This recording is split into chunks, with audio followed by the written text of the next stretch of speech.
आज Pakistan news room में देखिए, पानी पर टैक्स का बहाना, हुकूमत का नया कारनामा, स्क्रीन टूरिज्म का आगाज, बढ़ेगी सयाहों की तादाद।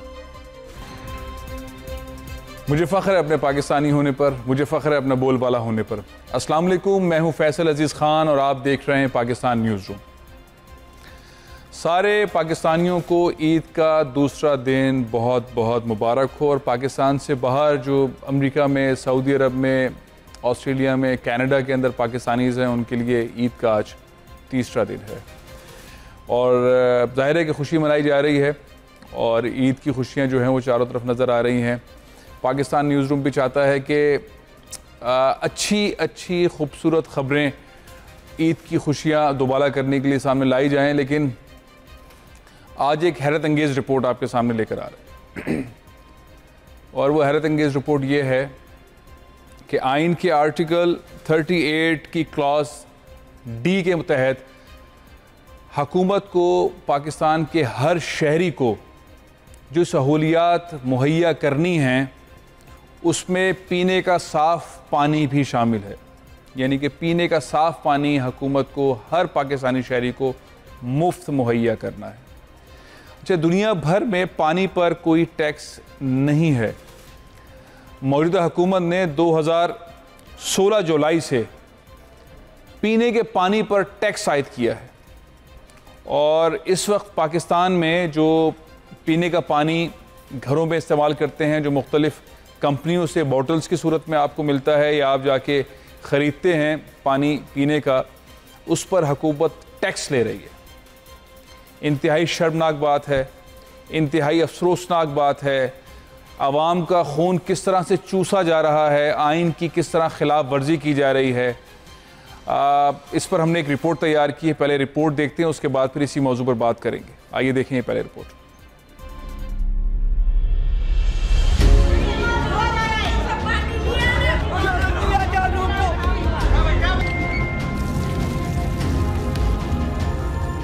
पाकिस्तान एक ऐसा मुल्क है जहां 84% आबादी पीने के साफ पानी से महरूम है। हर साल 19,000 बच्चे गंदा पानी पीने के बाइस डायरिया जैसी बीमारी के बाइस मौत का शिकार हो जाते हैं। आइन के आर्टिकल 38 की क्लॉज डी के तहत हुकूमत पर लाजिम है कि हर शहरी को खुराक, लिबास, रिहाइश, तालीम और सेहत की सहूलतें मुहैया करे। लेकिन हुकूमत न सिर्फ आइनी जिम्मेदारी निभाने में नाकाम है बल्कि इसके बरक्स मुल्क में 1 जुलाई 2016 से पानी पर 17% सेल टैक्स आयद करके FBI के जरिए टैक्स की वसूली शुरू कर रही है। बदकिस्मती से पाकिस्तानी अवाम को पीने के पानी जैसे बुनियादी हक के लिए एक तरफ मिनरल वाटर फरोख्त करने वाली कंपनियों को अदायगी करना पड़ती है तो दूसरी जाने पानी पीने पर हुकूमत को भी टैक्स अदा कर रही है। जी, आपने देखी एक रिपोर्ट, आपको खुशामदीद कहेंगे पाकिस्तान न्यूज़ रूम में। मैं हूं शुएब अहमद। तमाम अहले वतन को और तमाम उम्मत मुस्लिमा को आज दूसरा दिन ईद का बहुत बहुत मुबारक हो। फैसल अजीज़ ख़ान साहब, ये रिपोर्ट देखी और ये जो आपने आइन का आर्टिकल 38 क्लॉज डी बताया, इसमें खुराक, लिबास, तालीम, सेहत, वो जो एक ख्याल और ख्वाब था कि ये रियासत होगी माँ के जैसी, सबका ख्याल रखेगी, ये कानून, ये हक जानने के बाद ज़्यादा महरूमियत का एहसास हो रहा है। कैसे इसको ख़त्म किया जा सकता है? और आप अंदाज़ा लगाइए कि पानी की 1 लीटर बोतल, उस पर 17% टैक्स हुकूमत ले रही है। 17% टैक्स 1 लीटर बोतल पे लिया जा रहा है। और आप अंदाज़ा लगाएं कि वो कंपनियां, हुकूमत की जिम्मेदारी है साफ़ पानी मुहैया करना, वो नहीं कर रही तो फिर मुख्तलिफ़ कंपनियां साफ़ पानी मुहैया कर रही हैं लोगों के घरों के ऊपर या ऑफिस के अंदर। वहाँ पर हुकूमत ने पानी के ऊपर टैक्स लगाया है और वो टैक्स इस वक्त दुनिया में, मैंने मतलब 2 घंटे तक तकरीबन अपनी टीम के हमरा इसको सर्च किया है, दुनिया में किसी मुल्क में पीने के पानी के ऊपर टैक्स नहीं है। पाकिस्तान वाहिद मुल्क है जहाँ पर पीने के पानी के ऊपर टैक्स है। कोई सियासी जमात इसके ऊपर तवज्जो नहीं दे रही है, कोई वाले, कोई NGOs वाले, कोई ऐसा मुझे नज़र नहीं आ रहा है इसके ऊपर कि ये शवाहिद हैं, वो सब लोग पानी इस्तेमाल कर रहे हैं। लेकिन इतनी खामोशी से ये सारा काम किया गया है। लेकिन हुकूमत पाकिस्तान ने, मौजूदा हुकूमत ने, मेरे प्यारे वज़ीर आज़म मियाँ मोहम्मद नवाज शरीफ की हुकूमत ने पानी पर टैक्स आयद किया है। 17% हम लोग, हर पाकिस्तानी पीने के पानी पर टैक्स अदा कर रहा है।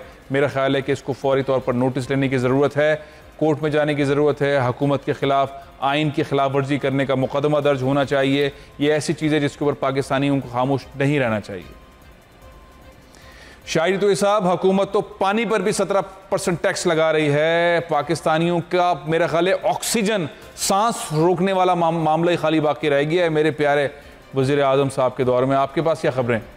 फैसल साहब, आपने बजा फरमाया। पाकिस्तान में डायरेक्ट टैक्सेस तो हैं ही हैं, इनडायरेक्ट टैक्सेस अगर देखें तो आपको महसूस होगा कि सांस पे भी टैक्स हैं यहाँ पाकिस्तान में। बहरहाल मेरे पास रिपोर्ट ये है, एक अच्छी ख़बर है फ़ुटबॉल के शौकीन के जो लोग हैं फ़ुटबॉल के शायकीन के लिए। ब्राज़ील के शोहराए आफाक फ़ुटबॉलर रोनाल्डिनो अपनी टीम के साथ पाकिस्तान में नुमाइशी मैचेस खेलेंगे और बहुत जल्द खेलेंगे। इस हवाले से आपको रिपोर्ट दिखा रही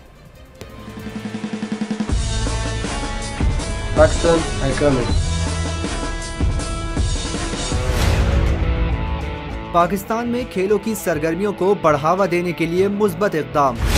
नामवर इंटरनेशनल फुटबॉलर्स जुलाई में पाकिस्तान का दौरा करेंगे और पाकिस्तान में लेजर लीग और ट्रंक वाला ग्रुप के तहत रोनाल्डिनो एंड फ्रेंड्स 2017 के नुमाइशी मैचेस खेलेंगे। मैच के लिए बनाया गया लोगो भी पेश कर दिया गया। पाकिस्तान का दौरा करने वाले फुटबॉलर्स में ब्राजील के शोहराए आफाक फुटबॉलर रोनाल्डिनो समेत 7 footballers John Terry, David James, Robert Price, Nicolas Anelka, Roberto Carlos शामिल हैं। लेजर लीग मुकाबले पाकिस्तान के 2 बड़े शहरों कराची और लाहौर में मुनक्किद किए जाएंगे। इस लीग के जरिए पाकिस्तान में नौजवान फुटबॉलर्स को इंटरनेशनल हीरोज से न सिर्फ मिलने बल्कि उनसे बहुत कुछ सीखने का मौका मिलेगा। तर्जुमान ISPR major general Asif Ghafoor ने ट्विटर पैगाम के जरिए बैनुल अक़वामी खिलाड़ियों को खुशामदीद कहा। साबिक DG रेंजर्स लेफ्टिनेंट जावेद जिया ने भी लेजर लीग की काविशों का खैर मकदम किया।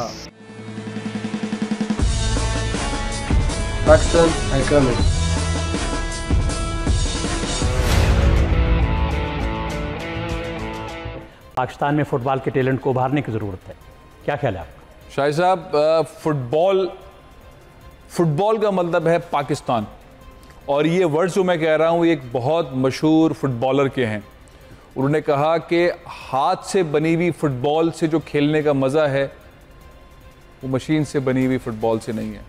अब मैंने इतनी फ़ुटबॉल नहीं खेली, और जब भी कभी फ़ुटबॉल खेली तो फिटनेस के लिए खेली, क्रिकेट खेलते वक्त। लेकिन ये कि पाकिस्तान दुनिया में जो फ़ुटबॉल अवेलेबल है उसका 75% एक्सपोर्ट पाकिस्तान करता है। अब अंदाज़ा लगाइए कि पाकिस्तान के अंदर फ़ुटबॉल उस तरह से मकबूल नहीं है, लेकिन पाकिस्तानी फ़ुटबॉल सारी दुनिया के अंदर मकबूल है। और ये बहुत अच्छा मौका है। ट्रंक वाला साहब जो ग्रुप है वो पाकिस्तान के अंदर फ़ुटबॉलर लेकर आ रहे हैं और इतने नामवर दुनिया के पॉपुलर फुटबॉलर्स ला रहे हैं, तो पाकिस्तान में फ़ुटबॉल शुरू होगी, बढ़ेगी आगे, बड़ा मज़ा आएगा। एक दोस्त हैं मेरे, बहुत अच्छे सच्चे पाकिस्तानी हैं, अमेरिका में रहते हैं, खालिद शेख उनका नाम है। उन्होंने आज से चंद हफ्तों पहले या शायद चंद माह पहले ये बात कही थी कि अगर पाकिस्तान में किसी स्कूल के अंदर बच्चे, किसी मोहल्ले के अंदर बच्चे, नौजवान फ़ुटबॉल खेलना चाहेंगे तो उनका इदारा उस टीम को फ़ुटबॉल और किट्स फ्री मुहैया करेगा। वो भी बहुत ज़्यादा फ़ुटबॉल के लवर हैं। मेरा ख्याल है कि उनको इससे कनेक्ट करना चाहिए। आज मैंने नाम भी ले दिया है, तो जो लोग रब्ता करेंगे पाकिस्तान न्यूज़ रूम से और बोल मीडिया ग्रुप से, तो हम उससे कनेक्ट करेंगे कि वो किस तरह से इसको जो है वो फ़ुटबॉल के फ़रोग़ के लिए काम करते हैं। अच्छी चीज़ होने जा रही है पाकिस्तान में, बहुत अच्छी चीज़ होने जा रही है फ़ुटबॉल के हवाले से। शुएब बर्नी साहब, आपके पास क्या खबरें? फैसल साहब, आज ईद का दूसरा रोज़ है। पहले रोज़ हमें काफ़ी ईदी मिली, आपने भी ईदी तकसीम की होगी। ईदी लेने का और ईदी देने का दोनों एक मज़ा है, लेकिन मैं देख रहा हूँ कि आज भी आपकी टेबल पे कुछ नोट मौजूद हैं। अभी कितने लोगों को ईदी देना आपका बाकी रह गया है? शुएब साहब, आपने ईदी टोटल कितनी जमा की, कितनी ईदी मिली आपको? 2-4 हज़ार तो हो गई है अभी तक। 2 और 4 हज़ार के दरमियान काफ़ी फासला है। मैं सोच रहा हूँ कि आपको जो है वो ईद का दूसरा दिन है, तो आपको ये हरा नोट दिया जाए। इससे क्या काम बनेगा? नहीं, आज आप हरा नोट पे बंदोबस्त करें, अपना बस गुजारा करें, फिर कल देखेंगे। लेकिन अभी बताएं आपके पास खबरें क्या हैं? मेरे पास खबर एक ये है जो आज हमने रिपोर्ट बनाई है कि पाकिस्तान में जो सयाहत है उसको फ़रोग़ देने के लिए हुकूमत की जानिब से स्क्रीन टूरिज़म डेवलप की जा रही है। मुख्तलिफ़ शहरों में स्क्रीन लगाई जाएंगी जहाँ पे लोग उसके प्रोमोज़ वगैरह देखेंगे और फिर उन जगहों पे जो हमारी खूबसूरत जगह हैं वहाँ पर जाने का उनमें शौक़ और मज़ीद उजागर होगा। इस हवाले से एक रिपोर्ट तैयार की है, नाजरीन को दिखाते हैं। ज़रूर दिखाएँ, ज़रूर दिखाएँ।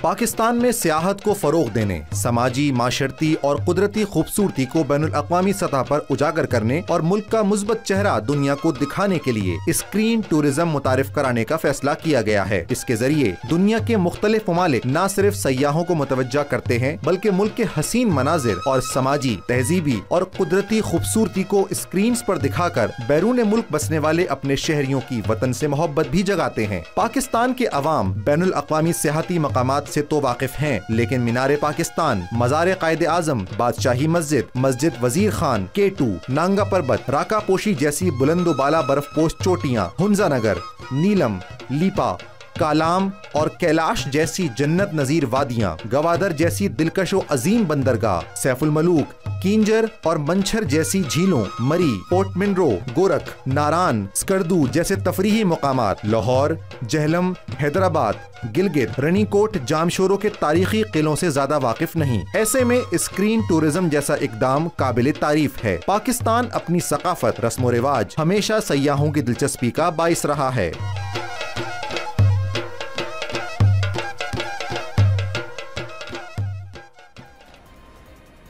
फैसल साहब, हमारे मुल्क की सैफुल मुलूक झील हो, चाहे नागा पर्वत का पहाड़ी सिलसिला, चाहे K2 की पहाड़ियाँ, लोग देखना चाहते हैं, लेकिन मसला ये है कि वहाँ पे टूरिज़म इतनी ज़्यादा नहीं।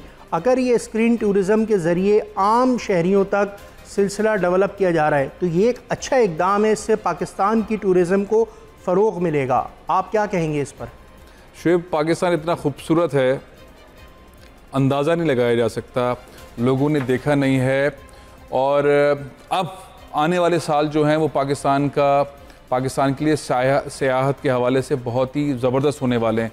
उसकी वजह यह है कि जिस तरह से कोराकरम हाईवे के ऊपर डेवलपमेंट हो रही है, गिलगित बल्तिस्तान के अंदर डेवलपमेंट हो रही है, आज़ाद कश्मीर के अंदर हो रही है, KP के अंदर हो रही है, और KP के अंदर तो बहुत ज़्यादा हुआ है टूरिज़म के हवाले से काम, और मज़ीद होना है क्योंकि CPEC जिस तरह से लैंड करता आ रहा है, पाकिस्तानी बहुत आसानी से वहाँ पहुँच सकेंगे। इतना खूबसूरत इलाका है, मैं कई दफ़ा गया हूँ और सारे पाकिस्तानी को जाने का मौका मिलेगा, बहुत सारे पाकिस्तानी गए होंगे।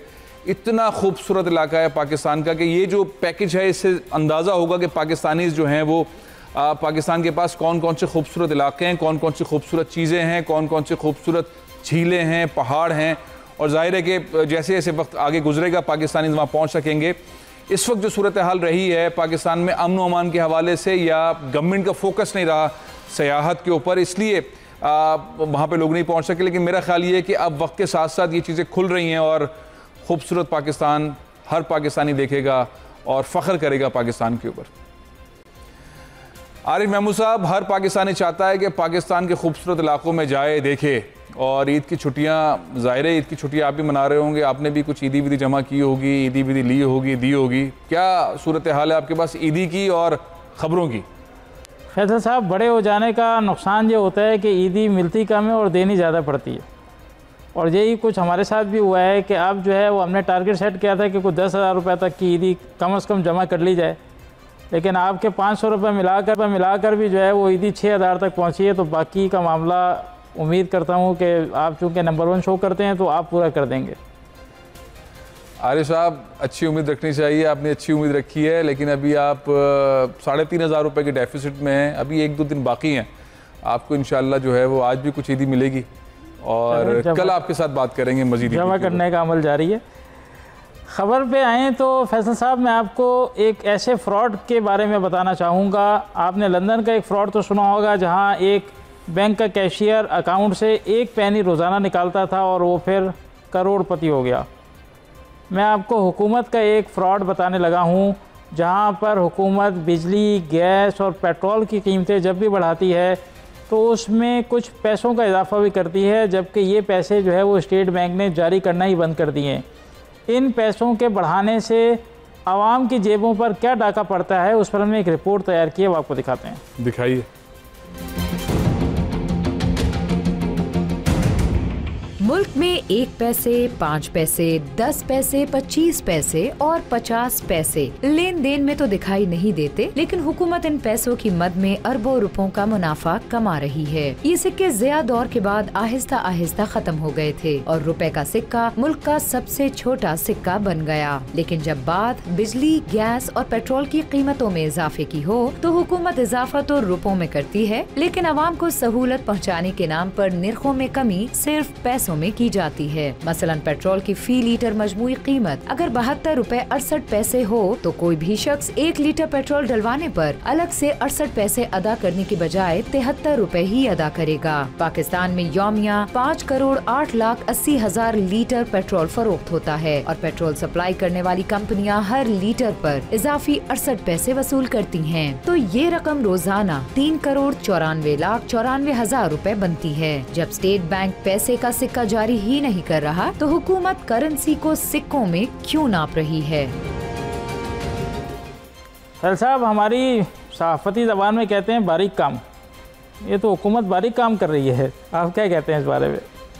ये आप रिपोर्ट बड़ी शानदार लेकर आए और ईद के दिन आपने ये दिखा दिया सारे पाकिस्तानियों को कि हुकूमत सिर्फ पानी पर ही डाका नहीं मार रही, 17% टैक्स आयद करने के बाद खून नहीं निचोड़ रही, बल्कि ये पैसे पैसे करके किस तरह से सागदार चालाकी दिखा के पाकिस्तानियों की जेब से पैसे निकाल रहे हैं। और जाहिर है कि ये एक ऐसी रिपोर्ट है, ये एक ऐसी मालूमात है जिसके ऊपर हर पाकिस्तानी उस तरह तवज्जो नहीं देता। वो सोचता है ये क्या 10 पैसे की बात करूँ, 35 पैसे की बात करूँ, 40 पैसे की बात करूँ, और वो छोड़ देता है। और वो एक बंदा, एक शहरी, एक पाकिस्तानी जब छोड़ता है तो फिर ये रिवायत बनती जाती है और छोड़ते चले जाते हैं, छोड़ते चले जाते हैं, और इस तरह से हर डील में 35 पैसे, 40 पैसे, 45 पैसे, 55 पैसे, जिसकी अब जाहिर है कि कोई इसकी वैल्यू नज़र नहीं आ रही और ये मिलते भी नहीं है, मार्केट के अंदर अवेलेबल भी नहीं है, लेकिन हुकूमत इसके अंदर बाटा रेट टाइप का आइटम रखती है और उसके बाद फिर कलेक्शन करती है और उसमें फिर अब इसका कैलकुलेशन कैसे की जाएगी, कितना पैसा हुकूमत किस तरह से खामोशी से चोरी कर रही है या डाका डाल रही है और किसी पाकिस्तानी को पता नहीं चल रहा। ये क्राइम के ज़ुमरे में आता है। मेरा ख्याल है कि इसके ऊपर फॉलोअप करना चाहिए, हमें कानूनी माहिरीन से बात करनी चाहिए कि ये कानून के कौन सी शिक़ की खिलाफ वर्जी है और इसके ऊपर क्या होना चाहिए, और अगर हुकूमत के ख़िलाफ़ कभी अदालत में जाया जाए तो किस तरह जाया जाए, और अगर मुकदमा जीत लिया जाए तो रकम कहाँ जाएगी। लेकिन बहरहाल ये चीज़ बहुत इंपॉर्टेंट है, बहुत ही इंपॉर्टेंट, बहुत ही मज़ेदार किस्म की आपने रिपोर्ट दी है। शुएब अहमद साहब, क्या खबरें हैं? आरिफ महमूद साहब तो आपको पैनी पैनी, पैसा पैसा करके जो लूटमार हुकूमत ने की है वो बता दी उन्होंने, लेकिन आपके पास ज़ाहिर ईद का दिन है, सेकंड डे है, तो आपके पास भी बड़ी शानदार खबरें होंगी। जी फैसल साहब, काफ़ी शानदार ख़बरें हैं। कल से लेकर आज तक मैंने वो एक बच्चा जो खामोश रहता है, ईदी का जिक्र नहीं करता और हमेशा उसको ज़्यादा ईदी मिल जाती है, वो किरदार निभाने की कोशिश की। अभी तक किसी ने मेरी तरफ ईदी के तमाम नोट आपने टेबल पे बिछाए हुए हैं, लेकिन आपने मेरी तरफ नहीं देखा है। उम्मीद करता हूं कि जब लौट कर वापस आएंगे तो बेतहाशा खबरों के साथ साथ पाकिस्तान के चीफ न्यूज़ ऑफिसर बेतहाशा ईदी भी निशावर करेंगे। कहीं मत जाइए, देखते रहिए पाकिस्तान न्यूज़ रूम। ब्रेक के बाद मुलाहिजा कीजिए, फ्रांस के नए सदर इंतजामात पुरअज़्म। आप देख रहे हैं पाकिस्तान का number 1 show Pakistan newsroom. आप देख रहे हैं पाकिस्तान का number 1 show Pakistan newsroom. जी लौट कर जब वापस आए हैं तो नज़र डालेंगे यहाँ पर कि दुनिया भर से बोल के रिपोर्टर्स ने जो न्यूज़ फाइल की हैं वो इंटरनेशनल खबरें आखिर हैं क्या, इन शॉर्ट रिपोर्ट्स। फ्रांस के नए सदर इमैनुअल मैक्रोन माहौलियाती दोस्त एनर्जी की पैदावार के लिए पुरअज़्म। नए सदर की हिकमत अमली के तहत ऑयल और गैस की तलाश के लिए लाइसेंस की फराहमी रोक दी जाएगी। इकोलॉजिकल ट्रांजिशन के मिनिस्टर निकोलस ह्यूलेट कहते हैं ऑयल और गैस की तलाश को रोकने के लिए कानून भी तश्कील दिया जाएगा। फ्रांसीसी सदर इमैनुअल मैक्रोन और German chancellor Angela Merkel Europe की नई ताकत बनने के ख्वाहां। जर्मन चांसलर एंगेला मर्केल ने ब्रेक्सिट मामले पर फ्रांस के साथ यकजहती की ख्वाहिश का इजहार कर दिया। कहती हैं मामले पर फ्रांस के ताउन और दोनों ममालिक का मुश्तरका नुक्ता नजर रखना बेहद जरूरी है। शामी पना गुज़ीनों की इमदाद से मुतालिक तुर्की की दीगर ममालिक से ताउन की अपील। तुर्क directorate general of press and information Mehmet Akarca कहते हैं, तुर्की ने शामी इमदाद की खातिर 2 खरब 62 अरब से जायद रुपए खर्च किए हैं, जबकि बैनुल अक़वामी कम्युनिटी की जानिब से महज 5 अरब 51 करोड़ रुपए खर्च किए गए हैं। जी वेलकम बैक। आपने देखी वो इंटरनेशनल खबरें विच आर मेकिंग हेडलाइंस। यहाँ पर फैसल अजीज़ खान साहब, रमज़ान का महीना था, नींद भी आधी, खुराक भी आधी, इंसान अपने बुनियादी तकाज़ों से दूर रह के दूसरों का गम महसूस करता है। पाकिस्तान में भी दुनिया में भी मुखय्यर हजरात की कोई कमी नहीं है। ऐसे ममालिक जहाँ पर जंग है, शोरिश है, जैसे शाम, तुर्की की तरफ से जो रिपोर्ट आई है वहाँ पर पाकिस्तान का भी अभी रिसेंटली, चूँकि जितने भी इमिग्रेंट्स हैं जो दूसरे ममालिक में रहते हैं उनका आलमी दिन था, तो पाकिस्तान के भी फैक्ट सामने आए। बहुत मुखय्यर हजरात हैं, कैसे देखते हैं इस तमाम सूरत हाल को?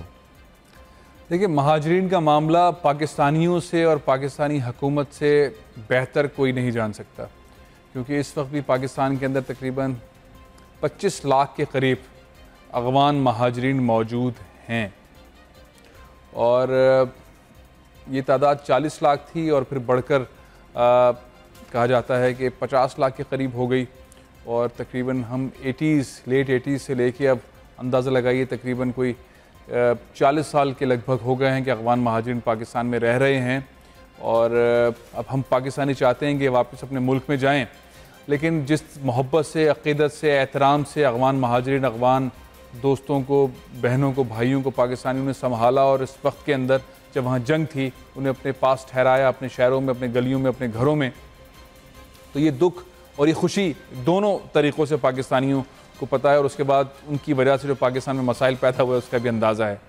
इस वक्त जो शामी महाजरीन हैं टर्की में, ज़ाहिर है कि उनकी तादाद ज़्यादा है और वहाँ पर एक किरदार अदा कर रही है टर्क गवर्नमेंट, लेकिन वहाँ पर भी पाकिस्तानियों का बड़ा किरदार है।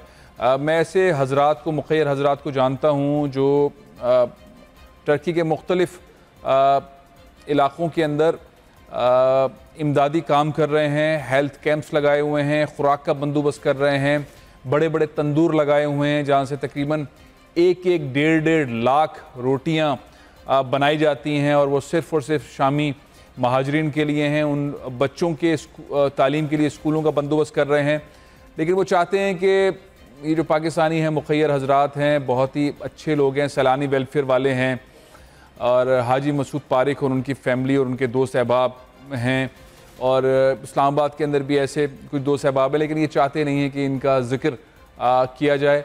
और मैं समझता हूँ कि पाकिस्तानियों के अंदर ये बहुत ही ज़बरदस्त किस्म की खूबी है कि वो अल्लाह की राह में जब काम करते हैं तो उसकी नुमाइश नहीं करना चाहते।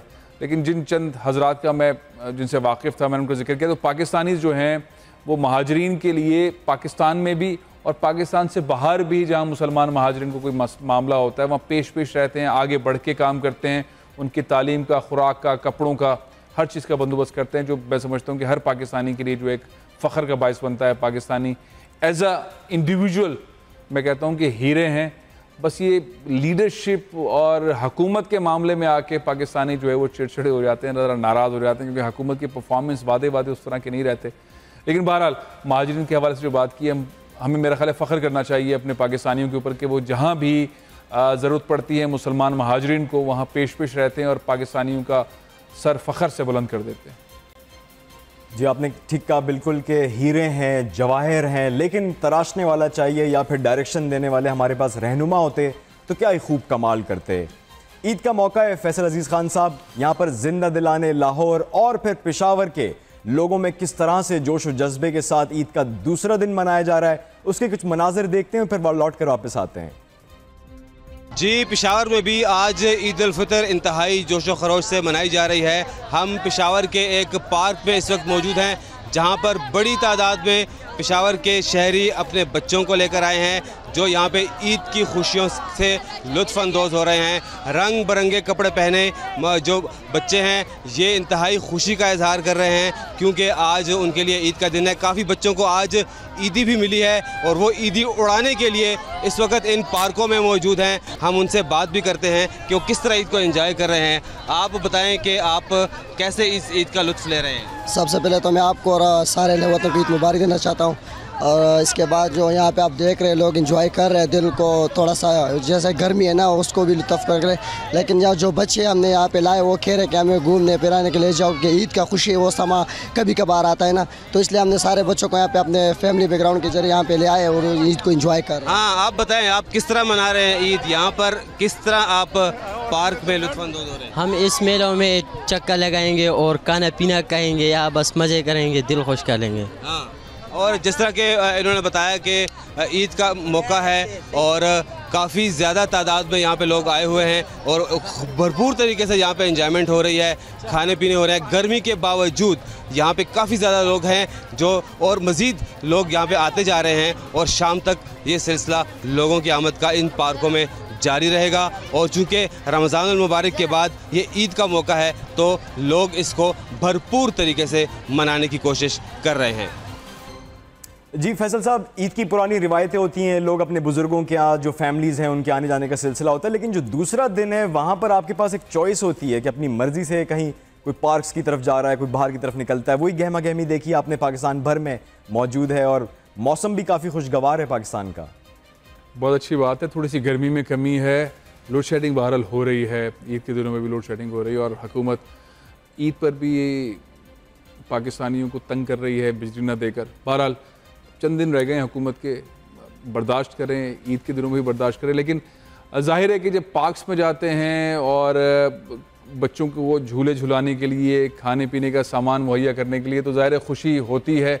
और ईद का सेकंड डे इसीलिए होता है कि आप घर से बाहर निकलें, क्योंकि पहले दिन तो मिल मिला लिए, अब बाहर निकलें, कुछ पैसे खर्च करें, कुछ घूमें फिरें, तफरी करें। तो मनाजिर बड़े अच्छे हैं, बड़े खूबसूरत हैं।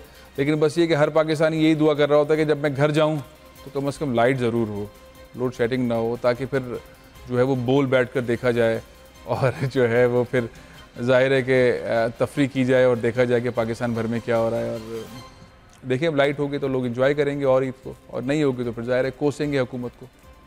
वैसे ये भी छोटी छोटी सी खुशियाँ होती हैं यहाँ पर कि लाइट जब नहीं होती है तो नहीं होती है, लेकिन जब आती है तो वो भी एक बहाना बन जाती है खुशी का। और ऐसे ही बहाने ढूंढ रहे हैं ईद की खुशी के। तो अब 1999 का एक मार्का है पाकिस्तान और भारत के दरमियान, ये जो क्रिकेट की रिसेंटली हमने जीत का मज़ा चखा है, कह लेंगे हमारे यहाँ की स्वीट डिशेस में एक नए का इजाफा हुआ है। लौट कर जब वापस आएंगे तो आपके साथ शेयर करेंगे 1999 में भारत का गुरूर किस तरह से खाक में मिलाया क्रिकेट के मैदान में शाहीनों ने। खुशी का ईद का मौका है, सिर्फ अपने मुंह का जायका बदलने के लिए, थोड़ा सा मजा लेने के लिए पैकेज तैयार है, लेकिन कहीं मत जाइए। शर्त यह है कि लौट कर वापस आइएगा, देखते रहिए पाकिस्तान न्यूज रूम। आगे मुलाहिजा कीजिए, कौमी टीम टेस्ट क्रिकेट में भी भारत पर भारी। आप देख रहे हैं पाकिस्तान का number 1 show Pakistan news room.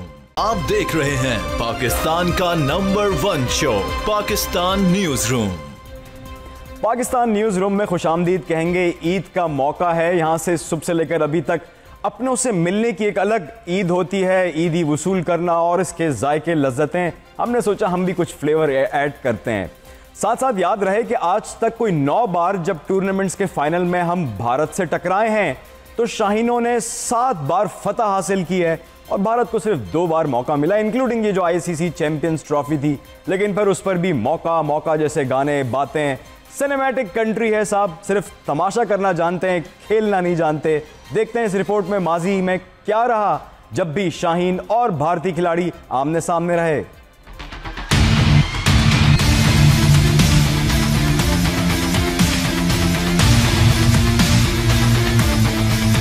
Champions trophy, शाहीनों ने भरी ऊंची उड़ान, भारतीय खिलाड़ियों के छक्के छुड़ा दिए। बास तजिया निगारों ने कौमी टीम की जीत को भारत से माजी के तमाम हिसाब चुकताने के मुतरादिफ करार दे दिया, जबकि हकीकत ये है कि पाकिस्तानी टीम की भारत के खिलाफ ये जीत बदला नहीं बल्कि शाहीनों की रिवायती हरीफ पर बरतरी की मुंह बोलती मिसाल है, जिसकी वाज़ेह मिसाल ये भी है कि पाकिस्तान और भारत की क्रिकेट टीमों के माबैन होने वाले अब तक 9 टूर्नामेंट्स के फाइनल खेले गए, जिसमें चैंपियंस चैंपियंस ट्रॉफी की कामयाबी को मिलाकर पाकिस्तान ने 7 टाइटल जीते, जबकि भारतीय टीम 2 बार शाहीनों के खिलाफ कामयाबी हासिल करने में कामयाब रही। पाकिस्तान की भारत के खिलाफ क्रिकेट के मैदान में तारीख साज फतूहात में चैंपियंस ट्रॉफी को मुमताज हैसियत हासिल तो हो गई, लेकिन जावेद मियांदाद का 1986 में शारजा के मकाम पर लगाया गया आखिरी बॉल पे फातिहाना छक्का क्रिकेट की तारीख में सुनहरे हरूफ से दर्ज है। मियांदाद ने छक्का लगाकर ऐसा कारनामा सरंजाम दिया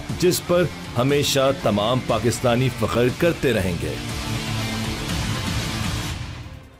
फैसल साहब, बहुत मुश्किल होता है ये बात गेज करना कि आया हमें पाकिस्तान के जीतने की खुशी है या भारत को हराने की खुशी है। बड़ा मिक्स हो जाता है मामला। अरे शुएब साहब, दोनों सूरतों के अंदर पाकिस्तान के लिए पॉजिटिव है और जाहिर है कि हिंदुस्तान को हरा के जितना लुत्फ आता है, और मैं तो बार बार ये कह रहा हूँ कि अगला मैच हिंदुस्तान से कब होगा, और जब होगा तो हिंदुस्तानियों पे कितना दबाव होगा, कितने परेशान होंगे, कितने उनके बोर्ड पे, उनके खिलाड़ियों पे दबाव होगा। और ये जो ईद का जश्न है वो दुबाला है, क्योंकि हर तरफ हम खबरें भी देख रहे हैं और चीज़ें भी हमें नज़र आ रही हैं। पाकिस्तानी क्रिकेट टीम के प्लेयर्स वापस आ गए तकरीबन सारे, उनका ईद मनाना, उनके लिए जश्न होना, पूरी पाकिस्तानी कौम का खुश होना बहुत ही ज़बरदस्त है। इस वाली ईद पर जो सबसे ज़्यादा पॉपुलर ईद कार्ड है ना, जो लोग अपने दोस्त अहबाबों को भेज रहे हैं, वो फाइनल स्कोर कार्ड है चैम्पियंस ट्रॉफी का। मुझे आरिफ महमूद साहब ने भेजा था और मुझे बहुत अच्छा लगा, बहुत मज़ा आया। पहले तो मैं सोचता रहा कि यार ये ईद मुबारक लिखकर ये कार्ड भेज रहे हैं, ये क्या है, लेकिन जैसे ही मैंने स्कोर देखा और मैंने देखा कि पाकिस्तानियों की परफॉर्मेंस क्या थी और भारतीय सुरमाओं को किस तरह से आउट किया था, तो यकीन जाने कि एक ऐसा मज़ा आया कि बहुत ही ज़बरदस्त। पाकिस्तानी जो है ना वो हिंदुस्तानियों को हरा कर हर मैदान में आगे निकल सकते और निकलते हैं। उसकी वजह बताऊं क्या है? उसकी वजह यह है कि दुनिया भर में अमेरिकन एक थिंक टैंक ने चंद साल पहले सर्वे किया, और सर्वे ये था कि कौन सी कौम है जिसका जज्बा सबसे ज़्यादा है। तो आपको पता है कि दुनिया में सबसे ज़्यादा जज्बे से जीने वाली, लड़ने वाली, आगे बढ़ने वाली कौम कौन सी है? वो कौम है पाकिस्तानी। तो पाकिस्तानी हर मैदान में जज्बे से आते हैं और जज्बे को कोई शिकस्त नहीं दे सकता। आज ईद का पहला दिन है। आप तमाम लोगों को बहुत बहुत ईद मुबारक, और सारे पाकिस्तानियों को इस जज्बे के साथ आगे जीने का हौसला करना है और इंशाअल्लाह आगे बढ़ना है। प्रोग्राम यहाँ ख़त्म करते हैं, कल फिर हाजिर होंगे। इजाज़त दीजिए। पाकिस्तान जिंदाबाद।